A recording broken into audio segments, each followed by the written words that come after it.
اعوذ باللہ من الشیطان الرجیم۔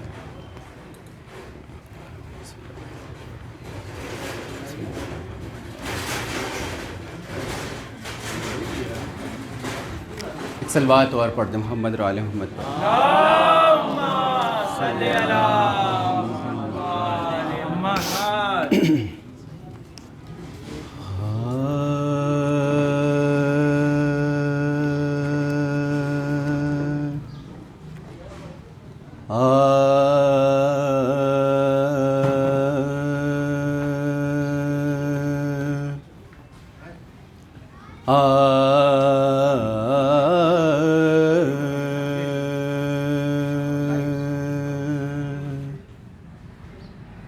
دہر میں ایک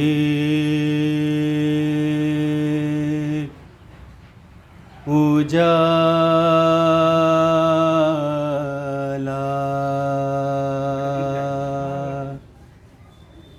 جو میرے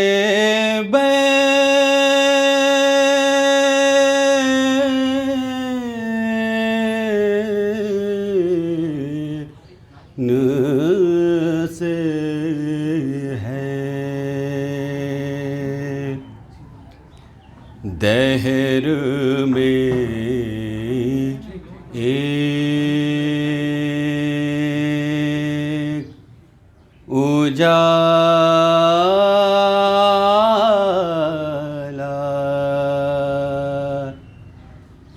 جو میرے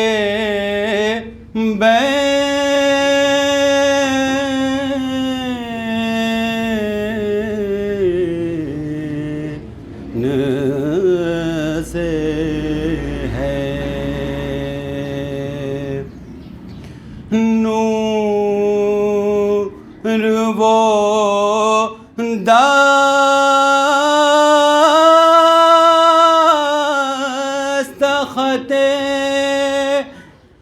ملکہ دارین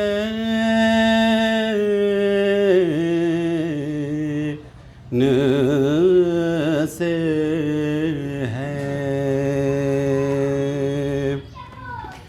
چادر عرش کی زینت جو بنا ہے اب تک،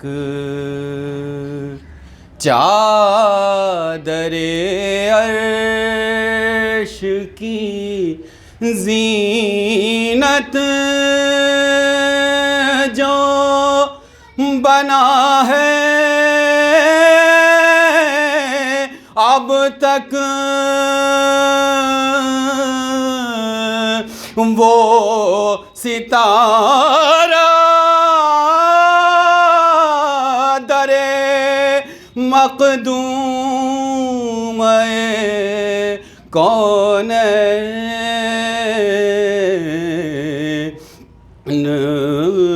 سے ہے، دہر میں ایک اجالا۔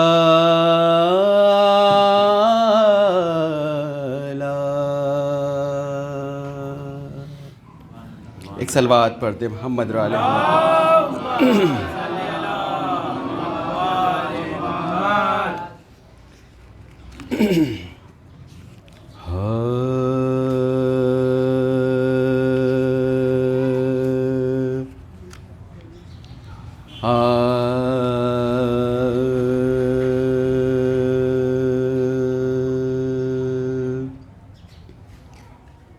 شاہ بھی ہیں اور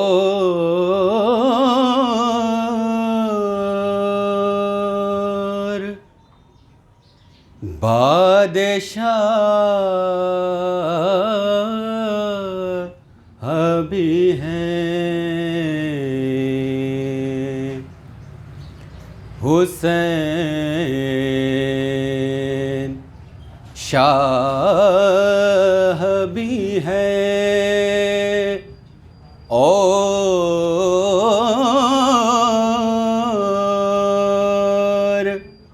بادشاہ بھی ہیں حسین دین بھی ہے اور دین پناہ بھی ہے نہ کہ یزید کی بیعت کٹا دیا سر کو نہ کہ یزید کی بیعت کٹا دیا سر کو اسی بنا پہ تو بنیاد لا الہ بھی ہے حسین شاہ بھی ہے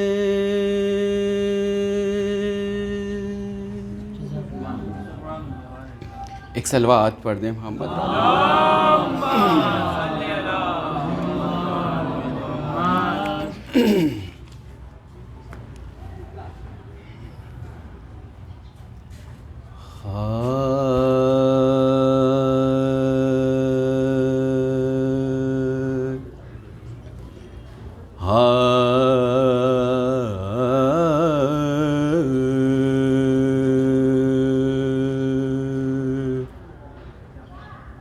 خوشی سے سر کو کٹائے کوئی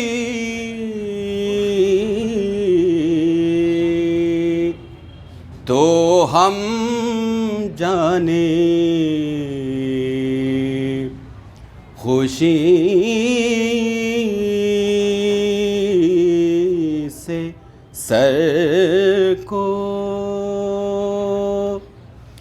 کٹائے کوئی تو ہم جانے خود اپنے گھر کو لٹائے کوئی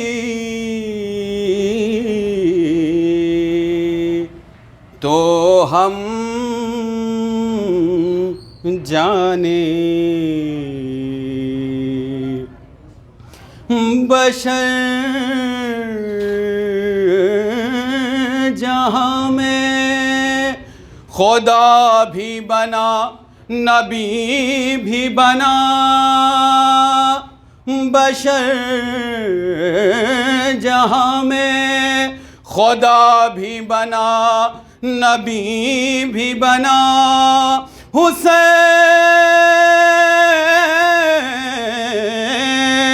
ارے حسین بن کے دکھائے کوئی تو ہم جانے خوشی سے سر کو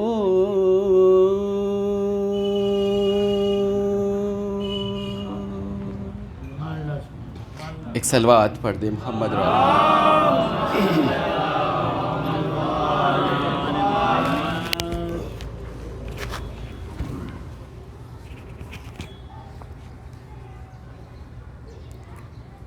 ایک صلوات اور پڑھ دیں محمد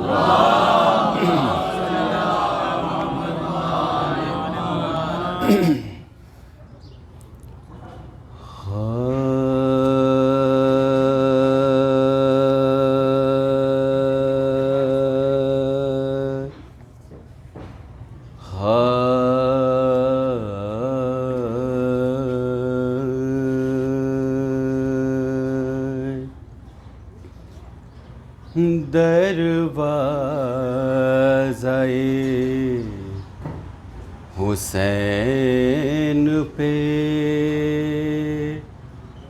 سجدہ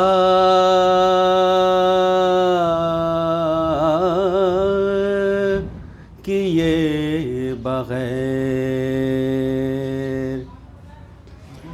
دروازۂ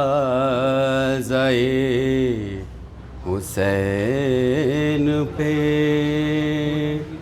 سجدہ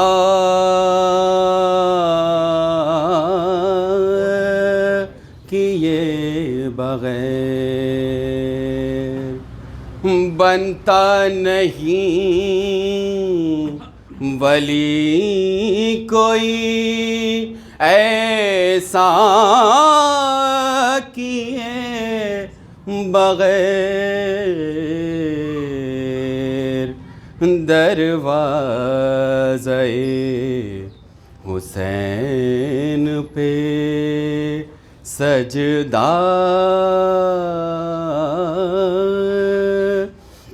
کیے بغیر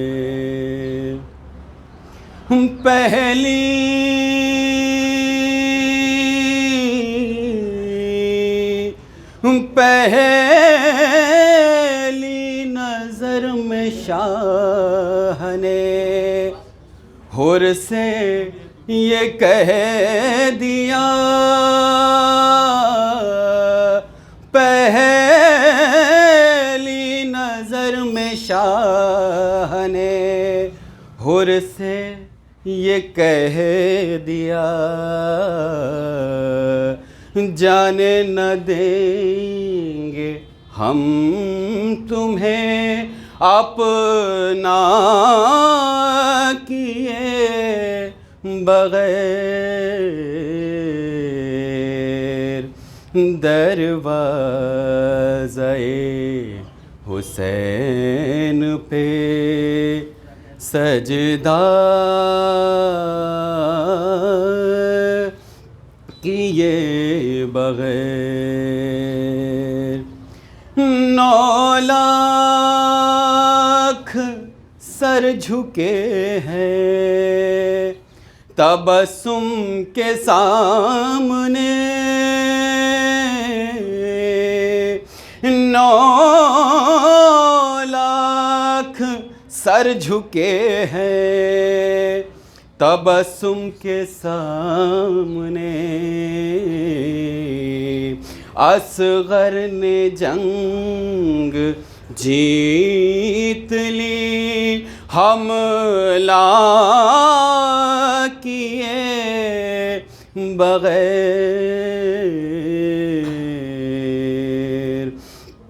دروازۂ حسین پہ سجدہ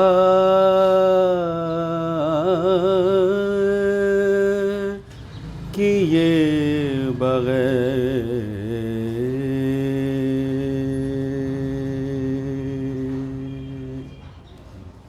ایک صلوات پڑھ دیں محمد را علیہ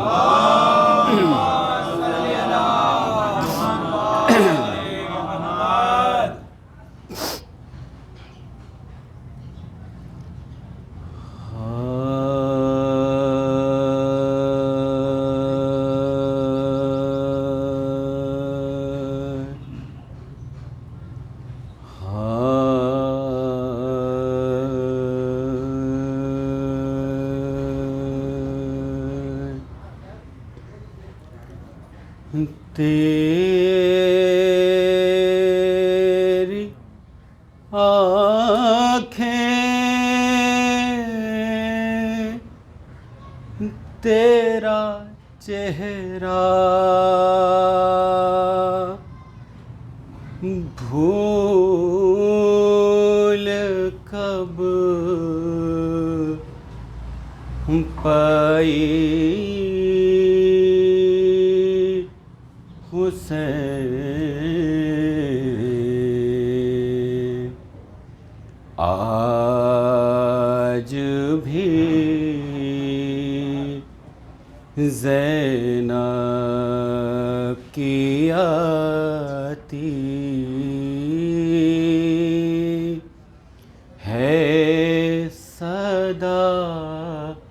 بھائی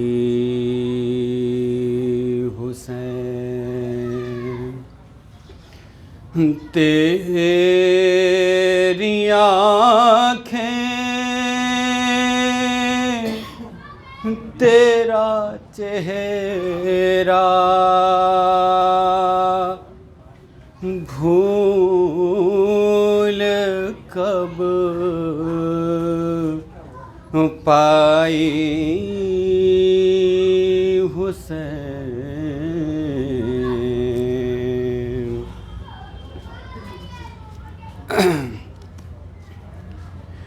بہہ رہے تھے آنکھ سے آنسو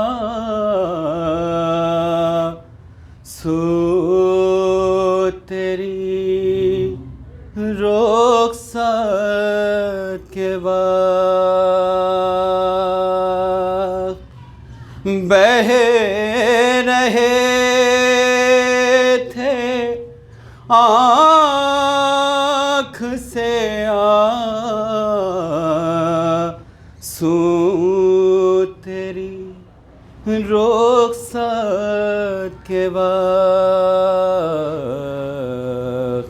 پھر کبھی آنسو نہ ٹپکا، آنکھ پتھرائی حسین، بس میں گھبرائی تھی خنجر تجھ پہ چلتا دیکھ کر،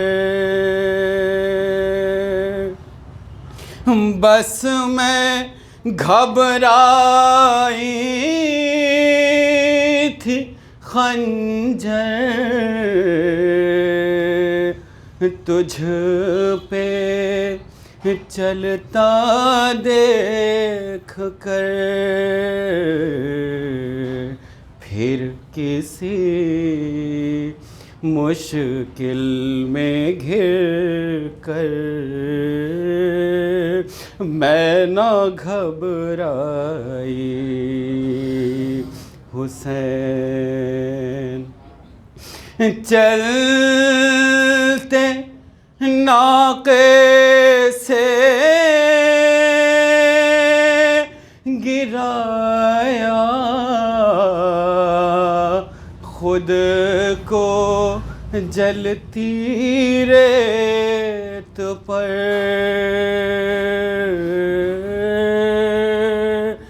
چلتے ناقے سے گرایا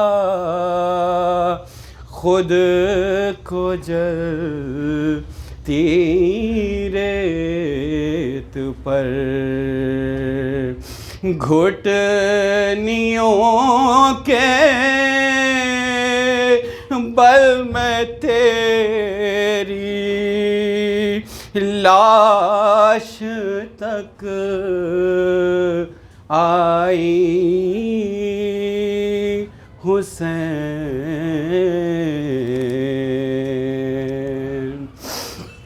ہاتھ میں کوزے لیے سب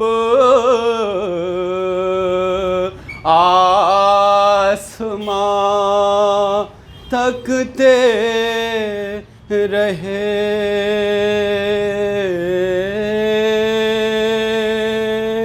ہاتھ میں کوزے لیے سب آسمان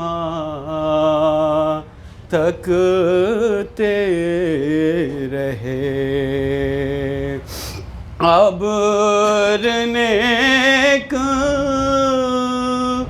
بوند پانی کی نہ برسائی حسین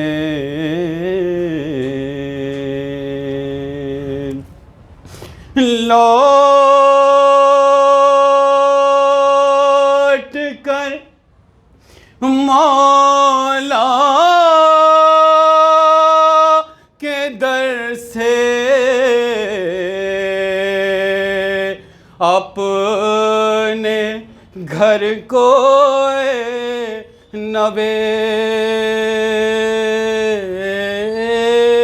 نوید لوٹ کر مولا کے در سے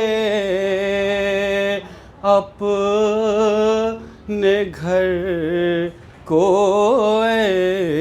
نوید ٹھنڈا پانی جب پیا بس تیری یاد آئی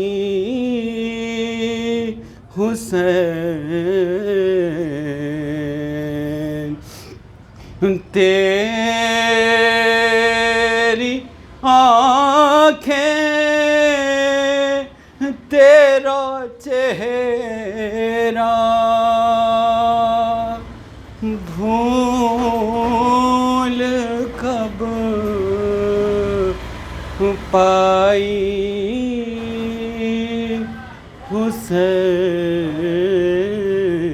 حسین آج بھی زینب کی آتی ہے صدا بھائی حسین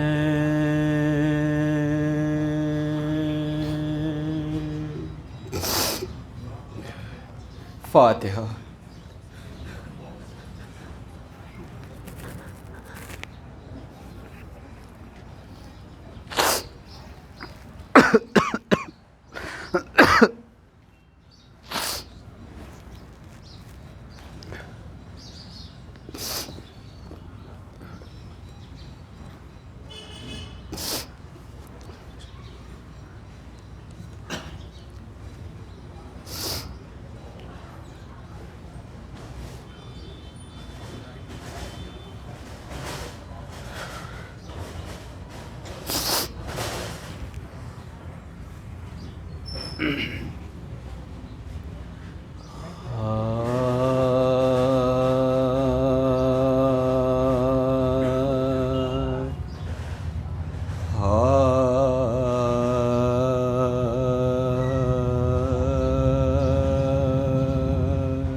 جب خاتمہ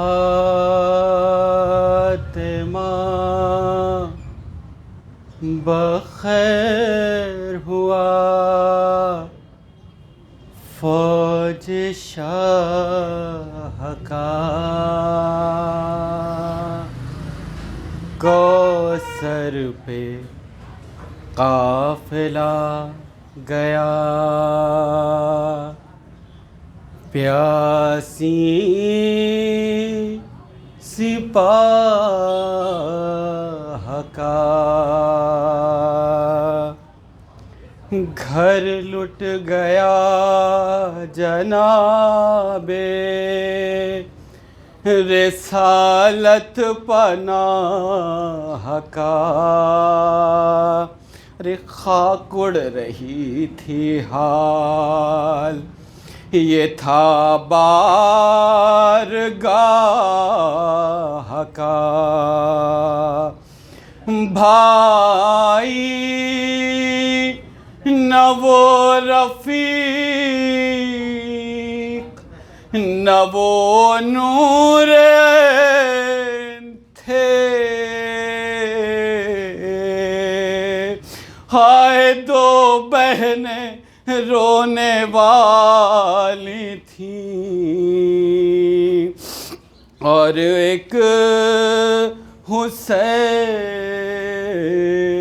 تھے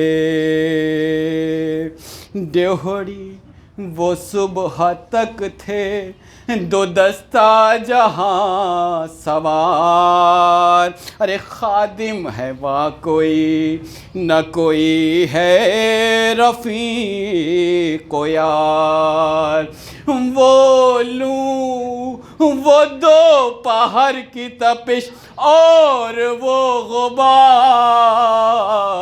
ارے پردہ ہوا سے سر کو پٹکتا تھا بار بار، آفت تھی بے کسی تھی مصیبت تھی آس تھی، ہائے بے فوج بادشاہ تھا ڈہوڑی اداس تھی، فریاد ہے وہ فوج کا دل اور ایک حسین، ارے وہ بے شمار تیغوں کے پھل اور ایک حسین، وہ تیر جا سے تا وہ جدل اور ایک حسین، ہائے وہ سینکڑوں پیام اجل اور ایک حسین، فوجوں میں شام کی میتابہ گھرا ہوا، ہائے بے کس بھی وہ کہ جی سے زمانہ پھرا ہوا، ڈوبے ہوئے ہیں خون میں، ہائے ڈوبے ہوئے ہیں خون میں گیسو حسین کے، ارے آنکھوں پہ کٹ کے آ پڑے ابرو حسین کے، ارے زخمی ہے دونوں سادو بازو حسین کے، ہائے تیروں نے چھان ڈالے ہیں پہلو حسین کے، تیغیں اوپی ہوئی جو برابر سے چل گئیں، ہائے غش آ گیا قدم سے رقابیں نکل گئیں، ریتی پہ مصطفیٰ کے جگر کا لہو گرا، اے آسماں زمین پر اب تک نہ تو گرا، ارے سید گرا امام گرا نیک خون گرا، وہ کعبہ زمین و زمان قبلہ رو گرا، تاب اٹھنے بیٹھنے کی کہا ہاتھ پاؤں میں، ارے شاید نماز پڑھتے ہیں تیغوں کی چھاؤں میں، صدقے میں تیری لاش کے اے گل بدن حسین، اے تشنہ لب حسین، غریب الوطن حسین، اے جاب لب حسین، امام زمن حسین، ہائے فاقہ کش حسین، اسیر میں حسین پیاسے گلے سے خنجر شمر لئی ملا ہائے پانی بھی مرتے وقت ملا یا نہیں ملا پیاسے گلے سے خنجر شمر لئی ملا ہائے پانی بھی مرتے وقت ملا یا نہیں ملا جب خاتمہ بخیر ہوا فوج شاہ کا کوثر پہ قافلہ گیا پیاسی سپاہ کا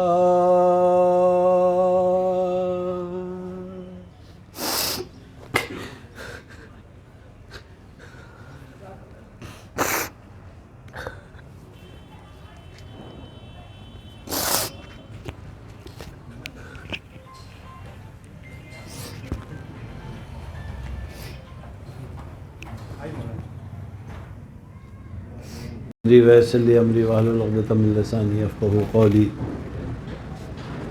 الحمد للہ رب العالمین الصلاۃ والسلام علی سید الانبیاء والمرسلین سیدنا و نبینا و شفیع ذنوبنا و مولانا ابی القاسم محمد وآلہ الطیبین الطاہرین المعصومین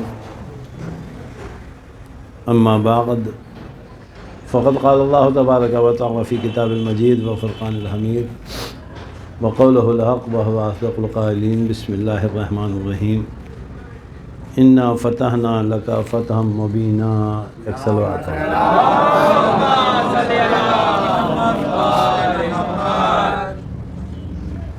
آپ حضرات ایک مرتبہ سورہ حمد اور 3 مرتبہ سورہ اخلاص کی تلاوت کر کے مرحوم محمد ظفر الحسن ابن علی عباس کی روح کو صرف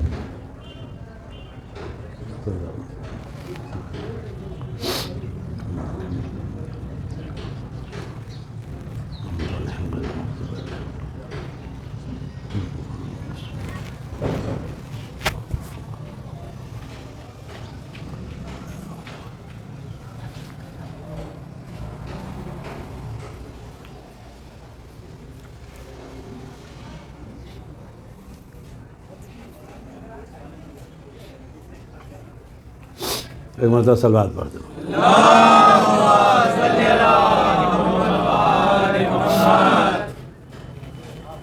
ذرا حضرات آگے آ جائیں، یہ حد فاصل جو بیچ میں لگا ہوا ہے اس کا خیال نہ کریں، آ جائیے۔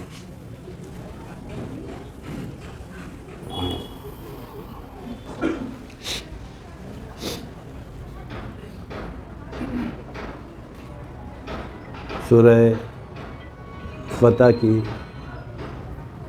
یہ آیت مبارکہ جس کو سرنامہ کلام قرار دیا ہے، جس میں پروردگار عالم یہ اعلان کر رہا ہے کہ انا فتحنا لک فتحا مبینا،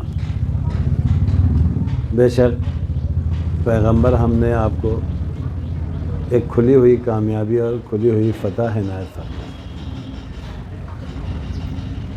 یہ آیت اس بات کا اعلان کر رہی ہے کہ ایسے تو پوری حیات پیغمبر ہی کامیابی ہے، لیکن نبی کی 23 سالہ زندگی میں کوئی ایک ایسا واقعہ ہے کہ جس واقعے کے لیے پروردگار عالم نے خصوصی توجہ دلایا ہے کہ ابھی تک جو کام آپ انجام دیتے تھے اس میں آپ کامیاب ہوتے تھے، آپ کو فتح ملتی تھی، لیکن یہ والا کام وہ ہے کہ جس میں آپ کو ایسی کامیابی ملی ہے کہ جو سب کو دکھائی دے رہی ہے۔ اس لیے کہ فتح مبین کا مطلب یہ ہوتا ہے، فتح کے معنی تو سب کو معلوم ہے، مبین کے معنی جو بغیر محنت کے دکھائی دینے لگے اسے مبین کہا جاتا ہے، بالکل واضح روشن چیز کو جو ہے وہ مبین کہا جاتا ہے۔ اسی لیے آپ نے قرآن میں ایک لفظ اور استعمال ہوا ہے، امام مبین، یعنی ایسا پیشوا جو سب کو دکھائی دے۔ اگر تھوڑی دیر اس کو چھوڑ دیجئے تو آواز ہمارے پاس اتنی تیز ہے کہ بغیر لاؤڈ اسپیکر کے سنا دیں گے سب۔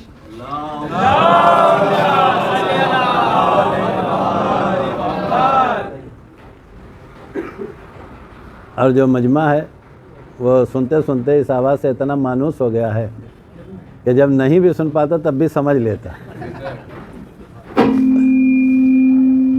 یہ جب تک ہوتا رہے گا نہ سننے دے گا نہ پڑھنے دے گا۔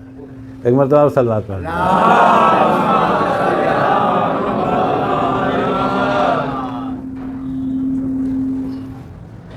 ٹھیک ہے، چھوڑ دو۔ اسی لیے مفسرین نے اس میں بہت سی بحث اور گفتگو کیا ہے۔ اگر آپ نبی کی 23 سالہ زندگی پڑھیں گے تو 23 سالہ زندگی میں 13 سال کی حیات تو مکے کی ہے، اور 13 سال کے بعد نبی ہجرت کر کے مکے سے مدینے چلے گئے۔ مکے کی زندگی وہ زندگی ہے جس زندگی میں پروردگار عالم نے نبی کی ذمہ داریوں میں جو اہم ذمہ داری تھی وہ یہ کہ آپ کو صرف اور صرف میسج پہنچانا ہے، پیغام دینا ہے۔ اس پیغام کے پہنچانے میں کوئی آپ کو پتھر مارے، کوئی برا کہے، کوئی بھلا کہے، جتنا پریشان کریں، آپ کا کام صرف برداشت کرنا۔ یہ 13 سالہ زندگی میں ویلا کوئی صاحب یہ نہ سوچے کہ مدینے میں آنے کے بعد نبی کے پاس طاقت ہو گئی تھی اور مکے میں جب تھے تو طاقت نہیں۔ ہمارے اور آپ کے حساب سے اگر نبی کی زندگی کو دیکھا جائے تو نبی اس سال پیدا ہوئے جس سال ابرہہ نے خانہ کعبہ پہ حملہ کیا، اسی لیے اس کو کہا جاتا ہے عام الفیل اس دن سن کو، کیونکہ ابرہہ ہاتھی کا لشکر لے کے آیا تھا، تو ہاتھی کو عربی میں کہا جاتا ہے فیل، اور سن کو جو ہم لوگ سن کہتے ہیں اسے عام کہا جاتا ہے۔ اس لیے اسی سال نبی کی ولادت ہوئی تو کہا جاتا ہے کہ ہمارا نبی ایک عام الفیل میں پیدا ہوا، یعنی اس سال پیدا ہوا جس سال کو ہاتھی والے سال سے یاد کیا جاتا ہے۔ اچھا، یہ کوئی ایسی چیز نہیں ہے کہ جس کو آدمی سمجھ میں نہ آئے کہ یہ کیا بیوقوفی ہے کہ ہاتھی والا سال، یہ آج بھی ہم لوگوں کے یہاں چلتا ہے۔ اس لیے کہ اب تو تھوڑا سا لوگ پڑھ لکھ لیے ہیں، لہذا پڑھ لکھنے کا فائدہ یہ ہے کہ ایک ایک بچے کے سال میں جو 3 4 برتھ ڈے ہو جاتی، اور پہلے جانتے کیا ہوتا تھا؟ پہلے اگر کسی سے پوچھا جائے کہ آپ کا یہ لڑکا کب پیدا ہوا تو ان کو کیا پتہ ہجرت کب ہے اور سن کون سا ہے، عیسوی سن کون ہے، شمسی سن کون ہے، قمری سن کون ہے۔ وہ تو سیدھے یعنی یہ ہمارے فلاں لمحوں اس سال پیدا ہوئے تھے جب فلاں جگہ معجزہ ہوا تھا، یہ معجزہ والا سال کون سا ہے۔ یعنی یہ دستور تھا پہلے زمانے میں کہ اگر کسی سال کوئی اہم واقعہ ہو جائے۔ مجھے یاد ہے کہ ایک زمانے میں کچھ دنوں پہلے گھوسی میں ایک معجزہ ہوا تھا جو بہت مشہور ہوا تھا، تو اگر پوچھو کہ آپ کا یہ سلم ہو کئی سال کے ہو، کہنا بس 23 سال کے ہوئے جتنے سال پہلے گھوسی میں معجزہ ہوا تھا، وہ معجزہ والا سال نیا سال ہو گیا۔ تو ویسے ہی جاہلیت کے دور میں بھی اگر کوئی اہم واقعہ ہوتا تھا تو اس واقعے کے اعتبار سے سال کا نام رکھ لیا جاتا تھا۔ اس لیے اہم واقعہ تھا کہ ابرہہ اتنا طاقتور وہ خدا کا گھر گرانے آیا تھا، پروردگار عالم نے اپنے گھر کی حفاظت کیا اور ابرہہ تباہ و برباد ہو گیا، لہذا اس سال کا نام رکھ دیا گیا ہاتھی والا سال۔ اب نبی اس سال پیدا ہوئے اور پیدا ہونے کے بعد 40 سال تک نبی نے خفیہ طور سے تبلیغ کیا۔ 40 سال کے بعد غار ثور میں بیٹھے ہوئے تھے کہ اچانک جبریل امین نازل ہوئے، اور جبریل امین نے نازل ہونے کے بعد نبی سے کہا اقرا۔ یہ پہلی وحی تھی جو نبی کے اوپر اتری، اور جیسے وحی اترنے کا سلسلہ شروع ہو جاتا ہے، اس کا مطلب یہ ہے کہ اب منصب مل گیا۔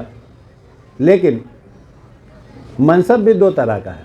ایک منصب یہ ہے کہ خدا نے نبوت دے دیا، تو نبوت تو ولادت کے ساتھ ہوتی ہے، لیکن نبی بن جانا وہ اس بات کی علامت نہیں ہے کہ کام بھی کرنا شروع کر۔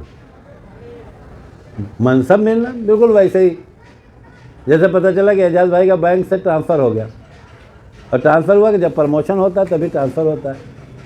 اب ان کو ایک منصب مل گیا، اب وہ آئے گھر 5 دن کی چھٹی لے کے آرام سے چھٹی بتایا، اور چھٹی بتا کے پھر وہاں گئے، اور جانے کے بعد 10 دن کے بعد چارج لیا۔ تو کیا یہ 10 دن اس پوسٹ پہ نہیں تھے؟ اس پوسٹ پہ اسی دن ہو گئے ہیں جس دن وہاں سے آرڈر آ گیا ہے، لیکن اس پوسٹ پہ کام شروع کیا ہے 10 دن بعد۔ تو نبوت اور رسالت میں یہی فرق ہے کہ خدا نے نبی کو نبوت تو جو ولادت کے ساتھ دے رکھی تھی، لیکن وہ کام شروع کیا ہے 40 سال کے بعد، جسے رسالت کہا جاتا ہے۔ یہ وہ بات ہے جو ہمارے اور آپ کے یہاں روز ہوتی رہتی ہے، زیادہ سمجھنا مشکل کام نہیں۔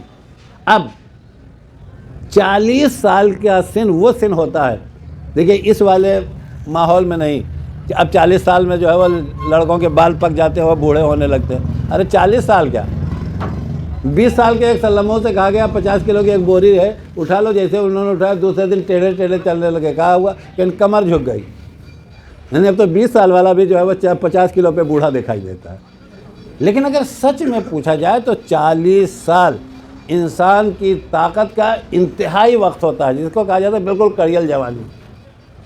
اور اس کی سب سے بڑی علامت یہ ہے کہ 1100، 1200، 1300 سال جب بھی ظہور ہوگا، ظہور کے بعد جب امام ہمارے اور آپ کے سامنے آئیں گے تو وہ 40 سال کے لگیں گے، ہو گئے ہیں 1200 سال کے، لیکن جب ظاہر ہوں گے تو ہمارے اور آپ کے سامنے جب دکھائی دیں گے تو ویسے دکھائی دیں گے جیسے ایک 40 سال کا۔ اس لیے کہ 40 سال کی جوانی وہ جوانی کہلاتی ہے کہ اب طاقت اپنے کمال پہ پہنچی ہے، اور وہاں کے بعد جیسے جیسے زندگی کا دن زیادہ گزرے گا طاقت کم ہوتی جائے گی۔ اور یہ والا 25 سال میں جوان ہوتا ہے، لیکن ابھی طاقت بڑھنے کا امکان ہے۔ جب انسان 40 سال کا ہو جاتا ہے تو انتہائی طاقت۔ اب میں آپ سے پوچھنا چاہتا ہوں، انتہائی طاقت کے وقت نبی کو جو ہے وہ مبعوث برسالت کیا گیا، تو اب اس کے بعد نبی نے جو ہے وہ پیغام پہنچانا شروع کیا۔ اور اس میں بھی میں نے اکثر اپنی مجلس میں پڑھا ہے کہ 3 سال تک تو خفیہ۔ اب یہ خفیہ تبلیغ کیا چیز ہوتی ہے، جس کا ترجمہ میں نے اپنے حساب سے کیا ہے کہ خفیہ تبلیغ کا مطلب سمجھے کہ خفیہ تبلیغ کیا ہے۔ لیکن کبھی کبھی آپ نے بھی دیکھا ہوگا کہ جب انسان زیادہ پڑھا لکھا ہو جاتا ہے، زیادہ متفکر، فکر کرنے والا، غور کرنے والا ہو جاتا ہے، تو اس کے اندر یہ صلاحیت پیدا ہو جاتی ہے کہ وہ آنے والے کو دیکھ کے، سامنے والے کو دیکھ کے پہچان جاتا ہے کہ ان کے اندر یہ کوالٹی ہونا چاہیے، جس کو کہا جاتا ہے کہ قیافہ شناس۔ جیسے آپ کسی پوسٹ پہ بیٹھے ہوئے، ایک صاحب آئے تو آپ فوراً سمجھ گئے کہ ان کو کام کروانا نہیں ہے، صرف بکواس کرنے کے لیے آئے، اور جب وہ جانے لگیں گے تو آپ سے کہیں گے دیکھیں میں پہلے ہی سمجھ گیا تھا کہ یہ آپ پہلے کیسے سمجھے تھے۔ پروردگار عالم نے ہر انسان کے اندر اتنی طاقت رکھی ہے کہ اگر وہ اپنی طاقت کو صحیح راستے پہ چلائے گا تو سامنے والے کی پیشانی کو دیکھ کے وہ جان جاتا ہے کہ اس کے اندر کون سی صلاحیت پائی جاتی ہے۔ جب ہما شما کے اندر ایسی صلاحیت ہے تو پروردگار عالم نے اپنے نبی کو کتنی صلاحیت دے رکھی ہو۔ اس لیے آپ دیکھیں یہ 3 سال کی زندگی میں نبی نے ایک مرتبہ ابو جہل سے نہیں کہا مسلمان ہو جاؤ۔ یہ پوری تاریخ پڑھ کے دیکھیے، کہیں اس زندگی میں ابو جہل سے کہا ہو کہ تم مسلمان بن جاؤ، ابو لہب سے کہا ہو تم مسلمان بن جاؤ، امیہ ابن قعب سے کہا ہو تم مسلمان بن جاؤ۔ اس لیے کہ وہ 3 سالہ زندگی وہ زندگی تھی جس زندگی میں نبی پیشانیوں پہ اسلام پڑھ پڑھ کے مسلمان بنا رہے تھے۔ اسی لیے مقداد کو مسلمان بنایا، عمار کو مسلمان بنایا، سلمان کو مسلمان بنایا۔ وہ حضرات کو مسلمان بننا ہے جن میں نبی جانتے تھے کہ اسلام قبول کرنے کی صلاحیت پروردگار نے زیادہ رکھا ہے. لیکن اب 3 سال کے بعد اب خدا کا حکم آیا, کہا بھی ہے پہچان کے آہستہ آہستہ خفیہ, یا جس کو ہم لوگ اردو میں کہیں اب چپ کے مسلمان بنانے کا کام ختم ہو گیا ہے. اب اتنی طاقت آپ کے پاس ہو چکی ہے کہ اب آپ کھل کے اعلان کیجیے. اور کھل کے اعلان کرنے کا جو پہلا طریقہ استعمال کیا, قرآن نے پکار کے کہا انذر عشیرتکم الاقربین, اے نبی اب آپ اپنے قریبی والوں کو جو ہے وہ بلا کے ان کو پیغام دین دیجیے. اب میں اپنے جوانوں سے پوچھنا چاہتا ہوں, اگر طاقت کی سب سے انتہا کا نام ہے 40 سال, تو اب 3 سال میں اتنے کمزور نبی نہیں ہو گئے ہیں کہ کوئی پتھر مارے اور چلے آئے. 3 سال میں نبی جو ہے وہ اتنے کمزور نہیں ہو گئے ہیں کہ کھڑے ہو کے سامنے. اچھا کبھی کبھی ایسا ہوتا ہے کہ ہم لوگوں سے بعد میں لوگ کہتے ہیں ارے رضی بھائی آپ فلاں کو جو بڑا مسکرا کے سلام کا جواب دے رہے تھے, آپ ان کو پہچانتے نہیں. ہم نے کہا کیا ہوا؟ کہیں آدھا گھنٹہ پہلے ہم سے ملے تھے تو آپ کو کیا پتہ کیا برا بھلا کہہ رہے تھے, آپ کو کیا پتہ کیا کہہ رہے تھے. تو ہم لوگ جانتے ہیں کیوں مطمئن ہو جاتے ہیں؟ وہ اس لیے مطمئن ہو جاتے ہیں کہ اتنی ہمت نہیں ہے کہ سامنے کچھ کہے. یہ آپ سن لیجیے. لیکن نبی کو اگر آپ دیکھیں تو وہاں یہ مسئلہ نہیں تھا کہ پیچھے کچھ کہہ رہے ہیں. وہاں تو دعوت ذوالعشیرہ میں جیسے ہی کہا کہ میں پیغام دینا چاہتا ہے تو فوراً کھڑے ہو کے کہہ رہا نبی کے سامنے یہ جادوگر ہے, اس کی بات نہ سننا. اب دونوں کا فرق پہچان لیا. پیچھے کہنے والے تو بزدل بہت سے مل جائیں گے, لیکن وہ جاہل جنہیں آپ جو ہے وہ کفار و مشرکین کہنا, وہ اتنے جری تھے کہ وہ نبی کو بالکل سامنے کہہ رہے تھے برا بھلا. اور نبی انتہائی طاقت کے زمانے میں تھے, انتہائی طاقت کے زمانے میں تھے. آپ خود بتائیں, اگر اس 43 سال کے سن میں جس نے کہا تھا یہ جادوگر ہے, ایک تھپڑ گھما کے مار دیا ہوتا تو اس کا کیا حشر ہوتا؟ لیکن نہیں عزیزو, نبی اپنی مرضی کا پابند نہیں ہوتا ہے, نبی حکم خدا کا پابند ہوتا ہے. اسی لیے آپ دیکھیں یہ 13 سالہ زندگی ہے, اس 13 سالہ زندگی میں کیا کیا نہیں کہا گیا نبی کو. کہا گیا ابتر, ان کے تو نسل میں کوئی ہے ہی نہیں ہے, انہیں جادوگر کہا گیا, انہیں دیوانہ کہا گیا, انہیں شاعر کہا گیا. یہ سب سنتے رہے اور پروردگار عالم کی طرف سے یہ حکم تھا کہ نبی سب برداشت کرو اور لوگوں کو یہ بتاؤ کہ خدا ایک ہے. خط یہ ہے کہ تاریخ میں یہاں تک ملتا ہے کہ جب بہت زیادہ لوگوں نے پریشان کرنا شروع کیا تو نبی نے آگے کبھی یہ نہیں کہا کہ مجھے لوگ پریشان کر دیں, بلکہ آگے اپنے چچا سے یہ کہتے تھے کہ اب تو وہ وقت آ گیا ہے کہ لوگوں نے ایسا طریقہ استعمال کر لیا ہے کہ میری بات لوگوں تک پہنچتی ہی نہیں. تو کہا کیا طریقہ استعمال کیا؟ کیا اب طریقہ یہ استعمال کیا کہ اب بڑے نہیں بولتے, اب جوان نہیں بولتے, اب چھوٹے چھوٹے اپنے گھروں کے بچوں کو لگا لیا ہے. اور بچوں کا انداز آپ خود جانتے ہیں, خدا نہ کرے کسی کے پیچھے 10 20 50 بچے لگ جائیں. تو اب ان کا طریقہ یہ ہے کہ جیسے نبی نکلتے ہیں ویسے یہ شور مچانا شروع کرتے ہیں, یہ تالی بجاتے ہیں, یہ ہنگامہ کرتے ہیں. تو مسئلہ مصیبت سے گھبرانا نہیں تھا, مسئلہ اس بات سے تھا کہ جو پیغام میں پہنچانا چاہتا ہوں وہ پیغام لوگوں کے کانوں تک پہنچتا ہی نہیں. جب یہ فریاد نبی نے آ کے کیا تب ابو طالب نے کہا پریشان ہونے کی ضرورت نہیں, کل اس کا انتظام کر دے رہے. یعنی پیغام نہ پہنچنے کی جب فریاد کیا تو پیغام پہنچانے کا انتظام کیا گیا. اسی لیے تاریخ کہتی ہے کہ اب نبی جب گھر سے نکلے تو ابو طالب نے اپنے بیٹے علی کو ساتھ لگایا, کہا بیٹا اجازت ہے, آج جو ہنگامہ کرے اس کا منہ توڑ دینا, جو پتھر چلائے اس کا ہاتھ توڑ دینا, جو نبی کے خلاف پیغام پہنچنے سے مانے ہو اس کے ساتھ جو ہے وہ تم انتقام لے سکتے ہو. لہذا اب شام کو, کل شام کو نبی آ کے ابو طالب سے فریاد کر رہے تھے, آج شام کو کفار و مشرکین آ کے فریاد کر رہے تھے اور کہہ رہے تھے قسمنا علی نے ہمارے بچوں کے ہاتھ پیر توڑ دیے. تو عزیزو میں اپنے بچوں کو سمجھانا چاہتا ہوں, جس کے پاس اتنا بہادر آدمی مکے میں موجود تھا, اس لیے بعض جگہ روایات میں لکھا ہے کہ جب علی بن ابی طالب آئے اور جیسے ادھر سے جو ہے وہ ایک لڑکا نے کہا نکلو بچوں, ایک تھپڑ ایسا مارا کہ منہ جو ہے وہ ٹیڑھا ہوا تو کبھی سیدھا نہیں ہوا. کسی کو جو ہے وہ ہاتھ پکڑ کے جو ہٹ دیا تو ہاتھ ہی ٹوٹ گیا. تو اگر اتنا طاقتور کوئی آدمی ہے تو مکے میں جو ہے وہ اپنا پیغام پہنچانے کے لیے کیوں نہیں طاقت کا استعمال کیا؟ لیکن نبی نے کہا دیکھو ہم اپنی مرضی سے کچھ نہیں کرتے. اس لیے 13 سالہ زندگی میں کفار و مشرکین کے مصائب کو, ان کے ظلم کو اتنا برداشت کیا کہ آخر میں کافر بھی یہ سمجھنے لگے کہ یہ بہت کمزور ہو گئے ہیں. لہذا یہ پلان بنانا شروع کر دیا کہ اب کسی طریقے سے انہیں مکے سے باہر نکال دیا جائے۔ ادھر سے حکم پروردگار یہ ہوا، کہا کہ دین کی کامیابی اور دین کے پھیلنے کا ذریعہ مکے میں ٹھہرا رہنا نہیں ہے، بلکہ دین کے پھیلنے اور پھیلانے کا طریقہ یہ ہے کہ آپ اپنا وطن چھوڑ کے اس کے بعد مدینے چلے جائیے۔ یہی پہنچنے کے بعد اب ذہنیت کا اور تاریخ کا فرق ملتا ہے۔ بعض لوگوں نے یہ لکھنا شروع کیا کہ کفار نے ایسے حالات پیدا کر دیے تھے کہ نبی نے مکہ چھوڑ دیا، لیکن نہیں عزیزو، کفار کے حالات سے ڈر کے نبی نے مکہ نہیں چھوڑا ہے، بلکہ نبی نے مکہ اس لیے چھوڑا ہے کہ ادھر سے خدا کا حکم آ رہا تھا کہ اگر دین کو پھیلانا ہے تو مکہ چھوڑنا پڑے گا۔ اب نبی نے مکہ چھوڑ دیا اور چھوڑنے کے بعد مدینہ آ گئے۔ اب اس ایک سال کے اندر، مدینہ آنے کے ایک سال کے اندر، یہ خدا بہتر جانتا ہے کہ کون سے حالات پیدا ہوئے کہ اب ادھر سے آرڈر آیا کہ اب کسی کا جو ہے وہ دیوانہ کہنا برداشت کرنے کی ضرورت نہیں ہے، اب کسی کا شور برداشت کرنے کی ضرورت نہیں ہے۔ محمد اب جو تمہارے مقابل میں آئے تلوار لے کے اس کے مقابل میں آ جاؤ۔ نتیجہ ہوا کہ دوسرے سال نبی 313 افراد کو لے کے جو ہے وہ مدینے سے نکل کے جو ہے وہ بدر تک آ گئے، اور بدر میں آنے کے بعد اب یہ تاریخ کے مسلمات میں سے ہے کہ بدر میں 313 مسلمان تھے اور 950 سے لے کے 1000 تک کافر تھے۔ مسلمانوں اور کافروں میں جو ہے وہ مقابلہ ہوا۔ مسلمانوں کی بے سر و سامانی کا عالم یہ تھا کہ مسلمانوں کے پاس ایک گھوڑا تھا، زیادہ سے زیادہ 7 تلواریں ملتی ہیں۔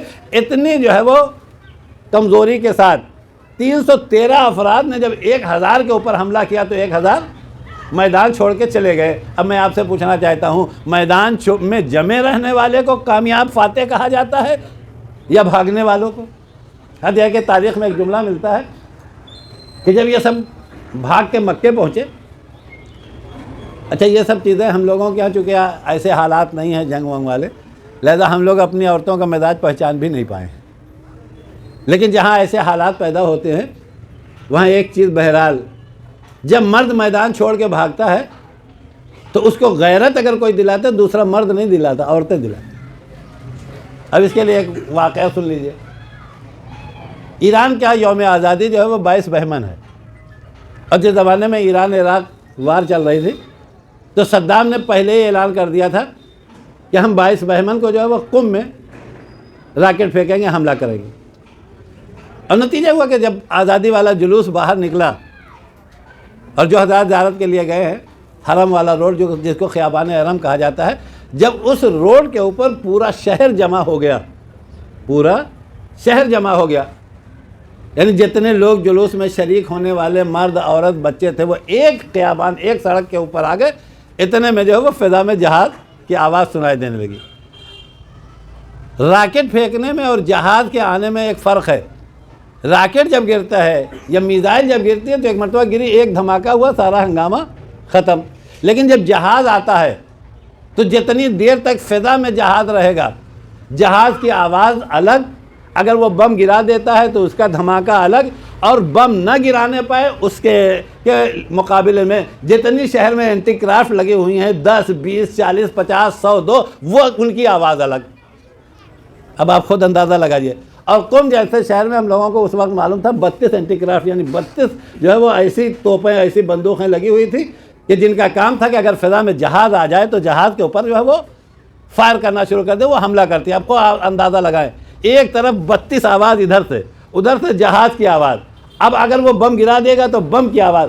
ایسے میں ہم نے خود اپنی آنکھوں سے دیکھا کہ کچھ لوگ سڑک سے نکل کے گلیوں میں بھاگنے لگے، کچھ لوگ سڑک سے نکل کے گلیوں میں بھاگ، تو گلیوں کے چھور پہ عورتیں کھڑی ہو گئی، گلیوں کے چھور پہ عورتیں کھڑی ہو گئی۔ حد یہ ہے کہ میں نے خود اپنی آنکھ سے ایک عورت کو دیکھا کہ اس نے پیچھے سے ایک مرد کا کالر پکڑا اور پکڑ کے سڑک کی طرف ڈھکیلے، کہا مثل زنہا فرار میں کیوں نہیں، کہا عورتوں کی طرح سے بھاگ رہے ہو۔ اس کا مطلب یہ کہ جب مرد بھاگنے لگتا ہے تو غیرت دلانے کا کام عورت کرتی ہے۔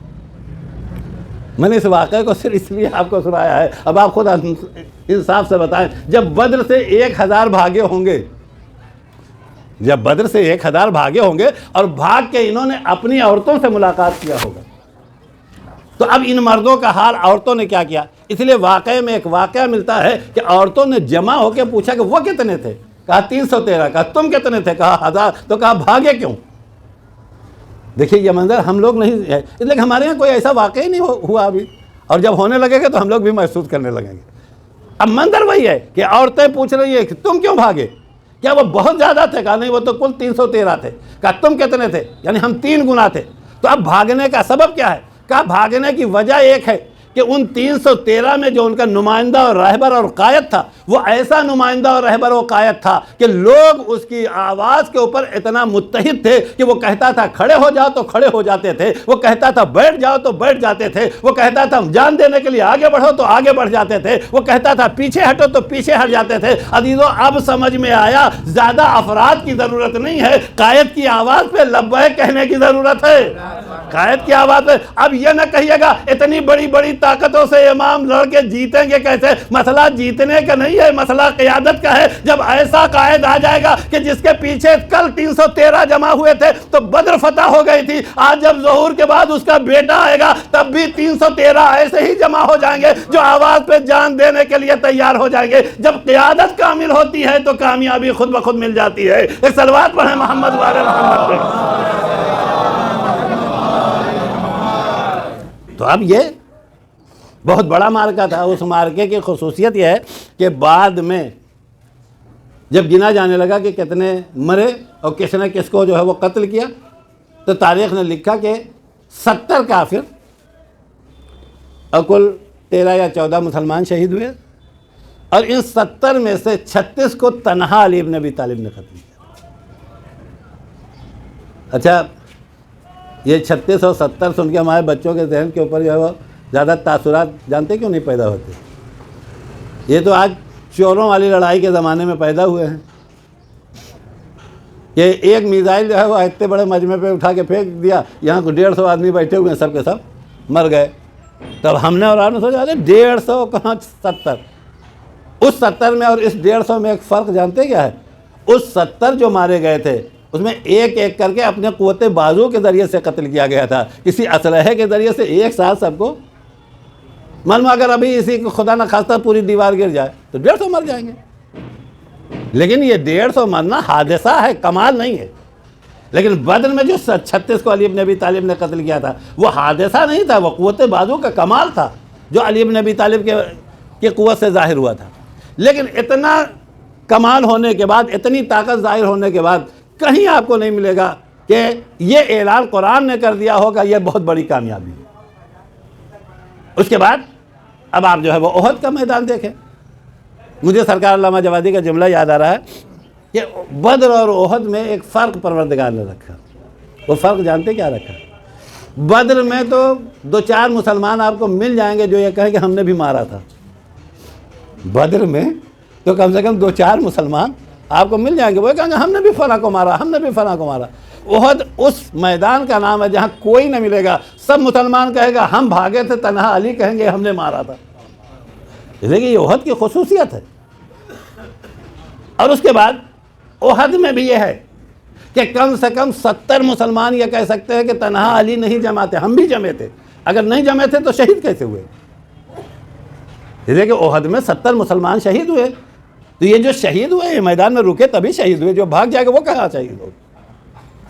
اس کے بعد فوراً پروردگار عالم نے خندق کا مارکہ پیش کیا، اور خندق کے مارکے میں سب کے قتل کا معاملہ نہیں ہے، صرف ایک قتل ہونے والا ہے اور ایک قتل کرنے والا ہے۔ اس کا مطلب خندق اس مارکے کا نام ہے جہاں علی کے علاوہ کوئی کہہ نہیں سکتا کہ ہم نے بھی کچھ کیا۔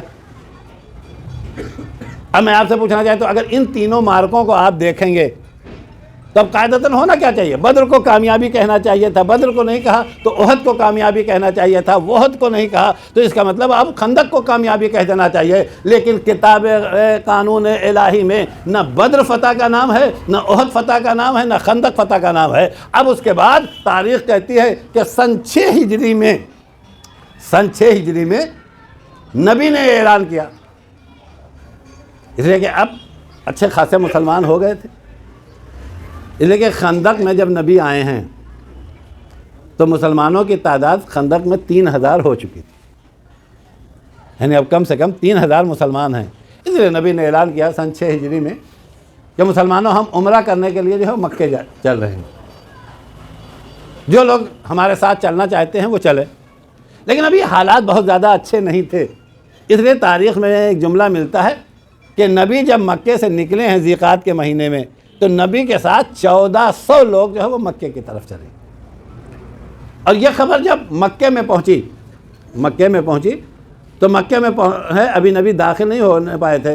مکے سے تقریباً 20 کلومیٹر پہلے، جس کو آپ لوگ سنتے رہتے صلح حدیبیہ، تو حدیبیہ ایک جگہ کا نام ہے جہاں پانی وانی کا انتظام نہیں تھا، خشک علاقہ تھا، لیکن وہاں جو کسی زمانے میں ایک کنواں تھا. جب نبی اس جگہ پہ پہنچے تو پہنچنے کے بعد اب نبی نے کہا یہیں ابھی آپ روک لیجئے، پہلے کفار و مشرکین سے بات ہو جائے، گفتگو ہو جائے، اس کے بعد دیکھتے ہیں کہ کیا فیصلہ ہونا ہے.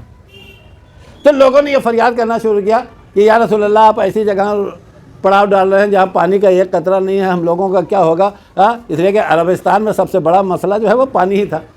تو نبی نے کہا باعجاز وہی کنواں جو حدیبیہ کا کنواں پہلے سے سوکھا ہوا تھا، اسی میں اپنے اعجاز کے ذریعے سے جو وہ پانی پیدا کر دیا. مسلمان خوش ہو کے انہوں نے اپنا پڑاؤ ڈال دیا.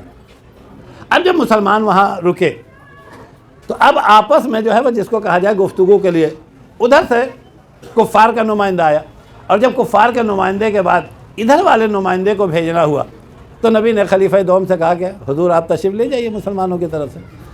تو انہوں نے کہا یا رسول اللہ یہ مکے والوں سے سب سے زیادہ عداوت تو میری ہی تھی.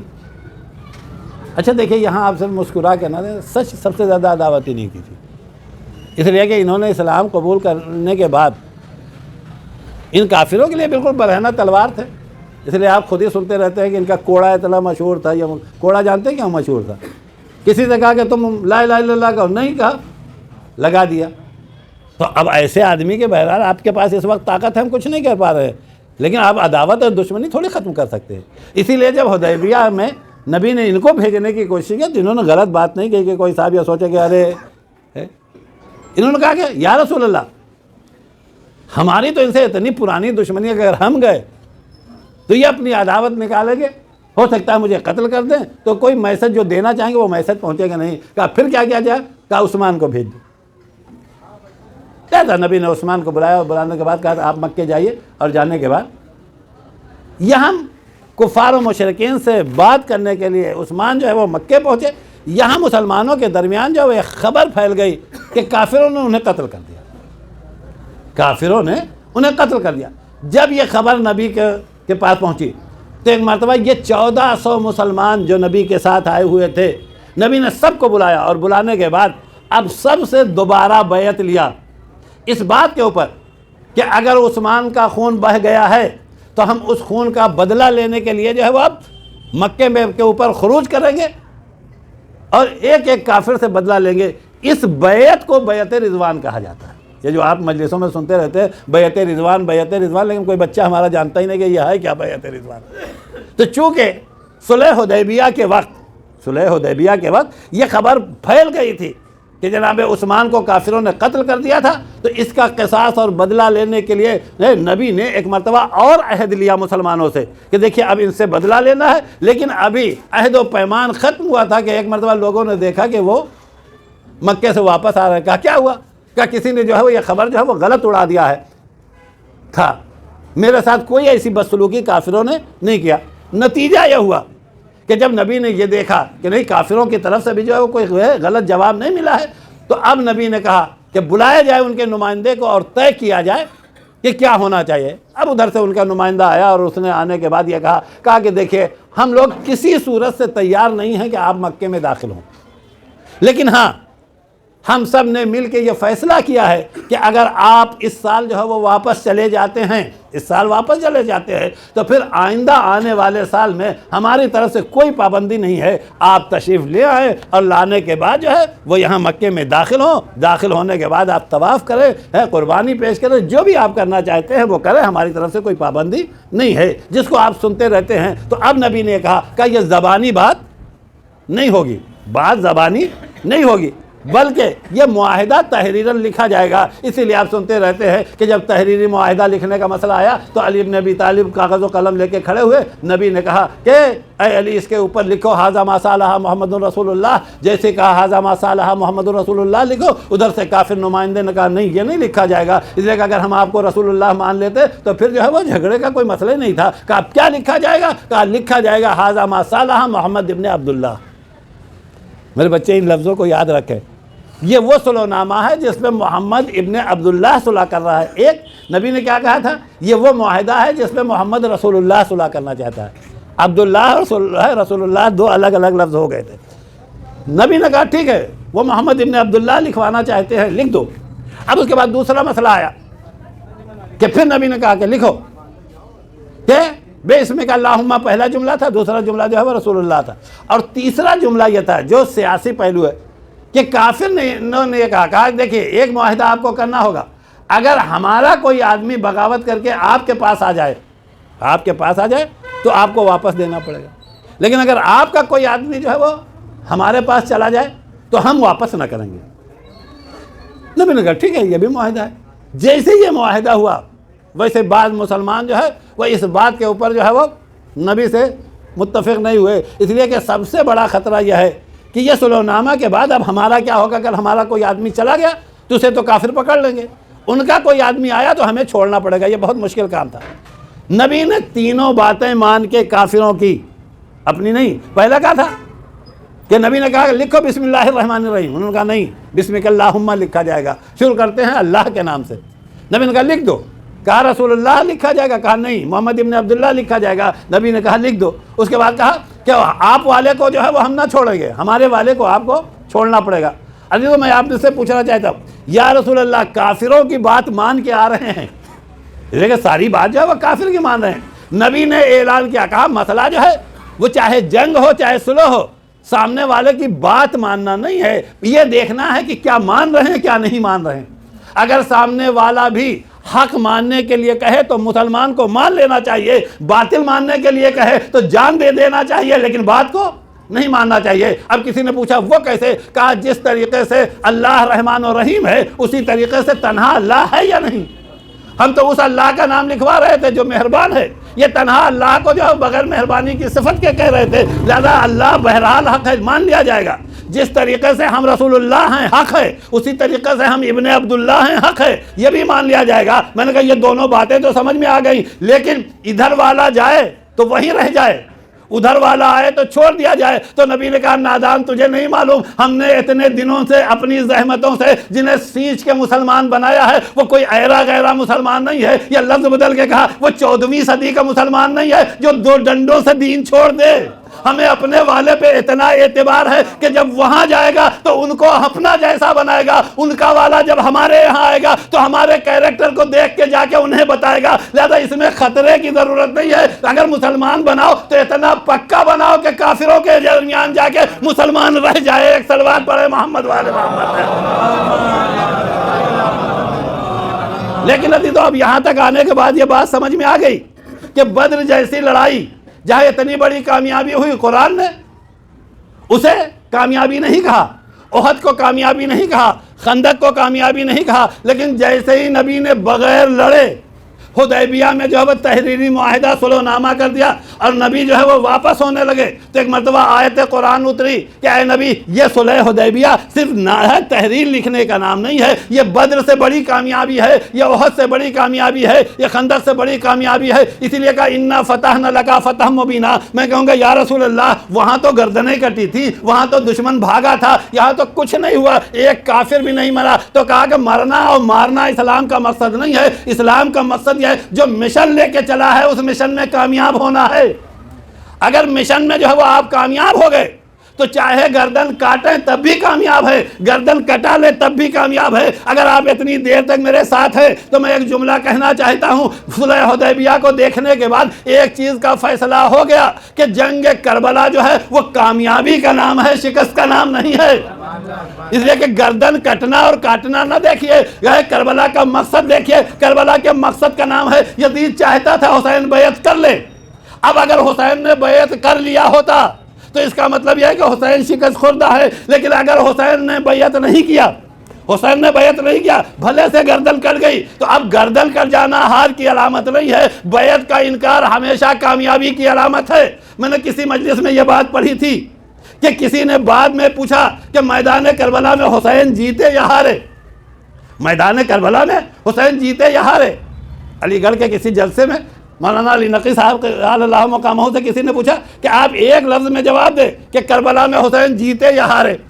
تو انہوں نے کہا کہ صرف ایک لفظ میں جواب دینا چاہتا ہوں کہ سن 61 ہجری شہادت حسین کے بعد آج تک کی تاریخ پڑھ لیجئے، اگر کوئی جمعہ سنیچر کو ہو گئی، اگر کوئی جمعہ بدھ یا سنیچر کو ہو گئی تو اس کا مطلب حسین ہار گئے ہیں، لیکن اگر اس کے بعد سے لے کے قیامت تک جمعہ جمعے کو ہوتی رہے تو اس کا مطلب حسین جیتے ہیں، یزید ہارا ہے۔ ایک صلوات پڑھ دے محمد والے محمد پہ۔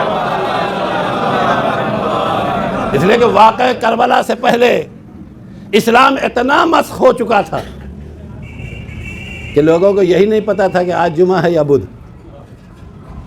حسین ابن علی نے قربانی پیش کر کے قیامت تک کے لیے فیصلہ کر دیا۔ اب کسی بھی بہکے مسلمان میں یہ جرأت نہیں ہے کہ وہ یہ کرے۔ کیوں؟ اس لیے کہ اس طرف سے آواز اٹھ رہی تھی کہ نہ کوئی حلال ہے نہ کوئی حرام، یہ بنو ہاشم کا کھیل اور تماشا ہے۔ حسین ابن علی نے کہا کہ یہ باہر والا ہے، اسے کیا پتا کہ حلال ہے یا نہیں ہے، ہم تو آل رسول ہیں، ہم نے وہ منظر دیکھا ہے کہ حلال جب وحی کی شکل میں اتر رہا تھا، کوئی باہر والا نہیں دیکھ سکتا، وہ تو ہم جانتے ہیں۔ لہذا اس نے اپنی پوری طاقت لگا دیا حلال و حرام کو مٹانے کی۔ فرزند فاطمہ نے کہا کہ ہمیں حلال و حرام کو بچانا ہے، اس کے لیے چاہے جتنی قربانی دینا۔ اس لیے تاریخ میں جملہ ملتا ہے کہ جب حسین کے سامنے وہ مرحلہ آیا، جب دین محمد کی تباہی کا مرحلہ دوسری طرف سے پیدا ہو رہا ہے، تو حسین نے بچانے کے لیے جو انتظام کیا، عزیزو، یہ حسین کے علاوہ کوئی دوسرا نہیں سمجھ سکتا۔ اس لیے کہ حسین بہتر جانتے تھے کہ اس حلال و حرام کو بچانے کے لیے کس طرح کے سپاہی چاہیے۔ دیکھ، اگر آپ پورا مقتل کربلا پڑھ لیں تو ایسے تو کہنے کے لیے 72 شہید ہوئے، اور یقیناً 72 شہید ہوئے، لیکن میں آپ سے پوچھنا چاہتا ہوں ان 72 میں لڑنے والے کتنے تھے؟ کبھی اس بات کے اوپر غور کیا؟ اس لیے کہ اسلام کے قانون کے اعتبار سے جو 15 سال سے کم کے ہیں ان کے لیے میدان قتال نہیں ہے، جو بوڑھے ہیں ان کے لیے میدان قتال نہیں ہے۔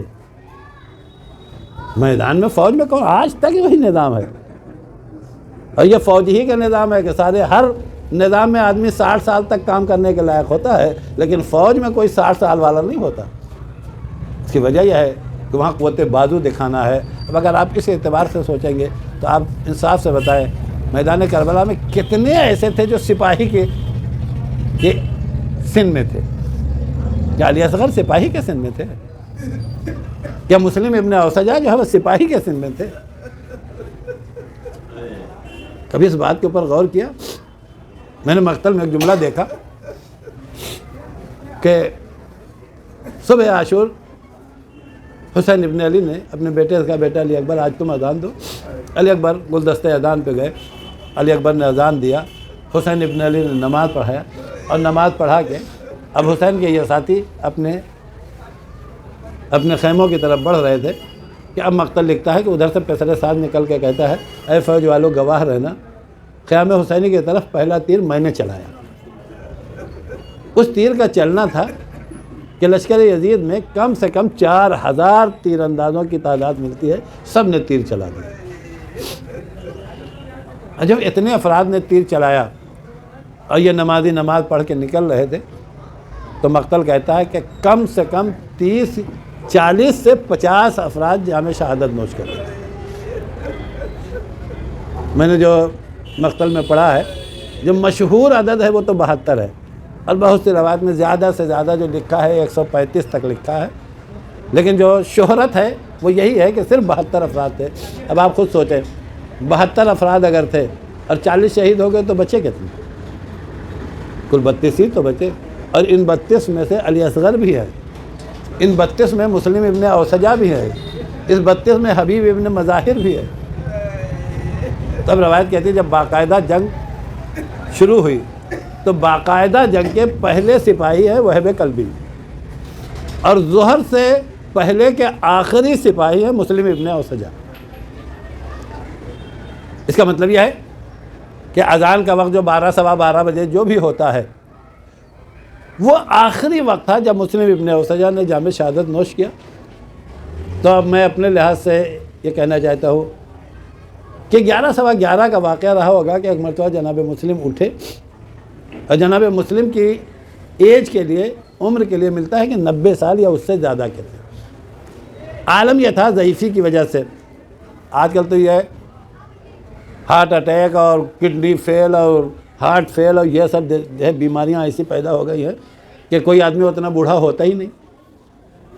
لیکن جو ہمارے بزرگ ہیں انہوں نے اپنے دادا نانا کو دیکھا ہوگا کہ جب زیادہ ایج ہو جاتی ہے تو 2 پریشانی پیدا ہوتی ہے. ایک پریشانی پیدا ہوتی ہے کہ انسان سیدھا نہیں رہ پاتا، وہ کمر سے جھک جاتا. اور دوسری پریشانی جانتے ہیں کیا پیدا ہوتی ہے؟ ضعیفی کی وجہ سے یہ پیشانی سے سر کی جو جھریاں وہ دھیرے دھیرے لٹک آتی ہیں اور بھویں جو ہے وہ نیچے آ جاتی ہیں، جس سے دیکھنے میں تکلیف ہوتی ہے. روایت کہتی ہے کہ مسلم ابن اوسجہ اتنے بوڑھے تھے کہ کمر جھکی ہوئی تھی اور پلکیں جو ہے وہ ضعیفی کی وجہ سے اس کی جھریاں جو ہے وہ آنکھ پہ آ گئی تھی، لہذا بہت سنبھال کے ایسے ہاتھ کر کے دیکھنا پڑتا تھا. ایسا انسان ایک مرتبہ حسین کے پاس پہنچا. کہا فرزند فاطمہ کیا مجھے بھی اجازت ہے مقتل میں جانے کی؟ روایت میں ایک جملہ ملتا ہے کہ جیسے آگے کہا کیا فرزند فاطمہ مجھے بھی مقتل میں جانے کی اجازت ہے، تو حسین ابن علی نے کہا مسلم تم تو بوڑھے ہو، بوڑھوں پہ جہاد نہیں ہے. عزیز و حسین نے کہہ دیا، مسلم نے سن لیا، لیکن اس کے بعد کا منظر جو تاریخ لکھتی ہے وہ یہ اتنا سننا تھا کہ مسلم جو ہے وہ اٹھنے کے بعد خیمے میں آئے اور آنے کے بعد اپنی زوجہ سے کہا کہ زوجہ میں سیدھا کھڑا ہوں، میری کمر میں پٹکا باندھ دے. عزیزوں کوئی لفظ میں نہیں بتا سکتا کہ جس کی کمر جھکی ہوگی جب وہ سیدھا ہو کے کمر میں پٹکا باندھے گا تو کیسے کھڑا ہوگا.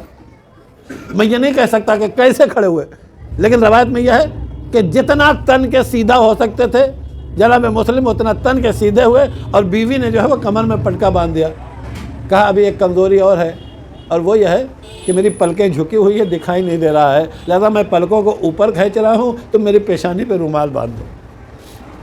زوجہ نے یہ کیا کہ مسلم کی پیشانی پہ رومال باندھا، کمر میں جو ہے وہ پٹکا باندھا. اب اس کے بعد آپ تصورات کی دنیا میں آئے. اب مسلم بڑی شان سے حسین کی خدمت میں آئے اور آنے کے بعد کہتے ہیں مولا مجھے دیکھیے اب تو میں جوان لگنے لگا ہوں، مجھے مقتل میں جانے کی اجازت دے دیجیے. عزیزو جس کے پاس ایسے چاہنے والے موجود ہو وہ گردن تو کٹا سکتا ہے لیکن ناکامی اس کے پاس جو ہے وہ نہیں آ سکتی. اسی لیے روایت کا فقرہ ہے کہ مسلم اس شان سے مقتل میں گئے اور جانے کے بعد اب اتنا ضعیف 30,000 کے لشکر سے کتنی دیر تک لڑتا. روایت کہتی ہے ایک مرتبہ مسلم نے آواز دیا کہ آقا میری مدد کے لیے آئے. حسین دوڑے ہوئے مسلم کے سرانے پہنچے. روایت کہتی ہے کہ ایک مرتبہ مسلم کا جنازہ لا کے رکھا اور رکھنے کے بعد تاریخ کہتی ہے کہ اب حسین خیمے کے باہر بیٹھے ہوئے تھے کہ کیا دیکھا کہ خیمے سے ایک بچہ نکلا اور نکلنے کے بعد مقتل کی طرف جا رہا تھا. حسین نے کہا ذرا اس بچے کو روکو، اور جب وہ بچہ قریب آیا تو کہا بیٹا کون ہو، کہاں جا رہے ہو؟ کہا میں انہی کا فرزند ہوں جس کا لاشا آپ کے سامنے رکھا ہوا ہے. تو کہا تمہاری ماں کے لیے تمہارے باپ ہی کا غم جو ہے وہ کافی تھا. اتنا کہنا تھا کہ خیمے سے آواز آئی آقا انہوں نے اپنی طرف سے قربانی پیش کیا ہے، یہ میرا ہدیہ ہے، میری قربانی کو قبول کر لیجئے. انا للہ و انا الیہ راجعون. رضن بقضائہ و تسلیما لامرہ الہی بحق الزہرا و ابیہا و بعلہا و بنیہا. باراللہ بحق محمد وآل محمد ہمارے مختصر سے عمل کو قبول فرما. ہر مومن و مومنات کے دلی مقاصد کو بلّہ، جو ہمارے درمیان سے اٹھ گئے انہیں جوار معصومین میں جگہ نہ. جو لوگ مقروض ہیں ان کے قرض کی ادائیگی کی سبب، جو لوگ مشتاق حج و زیارت ہیں انہیں حج و زیارت کی توفیق نہ. جن مرحوم کے ایصال ثواب کے مجلس برپا کیے گئے ان کے درجات کو بلند کریں، انہیں محمد وآل محمد کے ساتھ مشہور فرما. ان کے پسماندگان کو صبر جمیل عنایت فرما. جہاں جہاں مومنین و مسلمین ہیں ان کے جان مال عزت و آبرو کی حفاظت فرما. علماء اعلام کا سایہ ہمارے سروں پہ باقی رکھ. امام زمانہ کے ظہور میں تاجیل فرما. ہم سب کو امام کے اعوان و انصار میں قرار دے. وآخر دعوانا ان الحمدللہ. آپ حضرات ایک مرتبہ سورہ حمد اور 3 مرتبہ سورہ اخلاص کی تلاوت کر کے مرحوم محمد ظفر الحسن ابن علی عباس کی روح کو ایصال فرما.